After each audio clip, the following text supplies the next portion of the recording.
সম্মানিত উপস্থিত বিশেষ অতিথিবৃন্দ,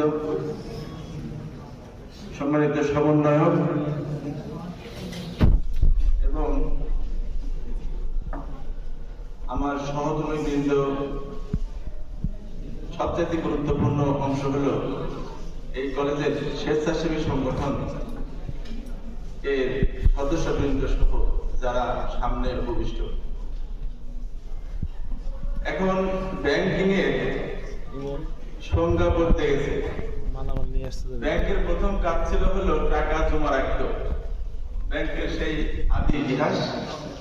তারপরে দেখলো যে টাকা জমা থাকে, টাকা তো কারো কারো দরকার হয়, তাদেরকে দিলে তারা টাকা থেকে উপকৃত হয়, তাদেরকে লোন দেওয়া শুরু করলো। তারপরে যারা লোন শোধ করতে পারতো না, সেই ব্যাংকটা ভেঙে